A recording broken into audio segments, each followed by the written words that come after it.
નમસ્કાર, હું છું શીતલ. આપ મને જોઈ રહ્યા છો હેડલાઇન ન્યૂઝના માધ્યમથી. વડોદરા શહેરમાં લોકસભાની ચૂંટણી 2024ના મતગણતરીનો આજે દિવસ હતો. આખા મતદાન ઉત્સવનો આજે અંત છે અને કસાકસીની ઘણી જગ્યાઓ ઉપર ખેંચતાણવાળી સીટો પણ હતી, પણ ઘણી જગ્યા એવી હતી કે જે રેકોર્ડ બ્રેક વિજય મળી શકે તેવી સીટ હતી. તેમાંથી વાત કરીએ તો અમદાવાદની સીટ જે છે તેને રેકોર્ડ બ્રેક કર્યો અને 7.10 લાખની આસપાસની લીડ અમિત શાહ ત્યાં જીત્યા. જ્યારે વડોદરાની વાત કરીએ ત્યારે વડોદરામાં હેમાંગ જોશીનું નામ જ્યારે સાંસદ ઉમેદવાર તરીકે બહાર આવ્યું ત્યારે લોકોમાં ખૂબ શંકા કુશંકા થઈ હતી. તે વખતે તેઓ વિચારતા હતા કે રંજનબેન, જેઓએ 30 વર્ષ સુધી વડોદરા શહેરની બાગડોર સંભાળી છે અને ઘણા વર્ષો સુધી સાંસદ પદ સંભાળ્યું છે, તેની સામે નવા જ આવેલા હેમાંગ જોશી કઈ રીતે આ બુલંદીઓને પાર કરી શકશે, કઈ રીતે વડોદરા શહેરને મળી રહેલી ચુનૌતીઓ માટે આગળ વધી શકશે. પણ આ બધી શંકા કુશંકાને પૂર્ણવિરામ મૂકતા હાલ જોવા જઈએ તો 5.5 લાખની લીડથી હેમાંગ જોશી આગળ છે અને ભારતીય જનતા પાર્ટીની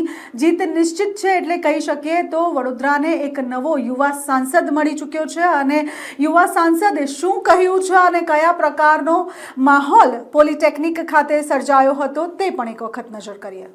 સૌપ્રથમ તો વડોદરાના સાંસદને ખૂબ ખૂબ અભિનંદન અને બહુ જંગી મતથી આપ જીતી ગયા છો અને વડોદરાને એક એવો યુવા નેતા મળ્યો છે જે ખરેખર વડોદરાને નવી દિશા બતાવશે. કેવો ઉત્સાહ લાગી રહ્યો છે અને શું લાગે છે હવે આગળ? જી ચોક્કસ, હું માનું છું કે આ જે જીત મને મળવા જઈ રહી છે, હજુ આમ તો 20% ગણતરી બાકી છે એટલે હું પોતે એવું એક્સેપ્ટ ના કરી શકું, પરંતુ જે પ્રકારે આ જીત મળવા જઈ રહી છે એ વડોદરા ભારતીય જનતા પાર્ટીના સર્વે આગેવાનો, ચૂંટાયેલા પ્રતિનિધિઓ, સર્વે કર્મઠ કાર્યકર્તાઓ કે જેમણે આ ધોમ ધકતા તાપની અંદર પણ ચૂંટણીમાં પોતાની જાતને ઝોંકી અને સારામાં સારું મતદાન કરવા માટેના પ્રયત્ન કર્યા છે એમની છે.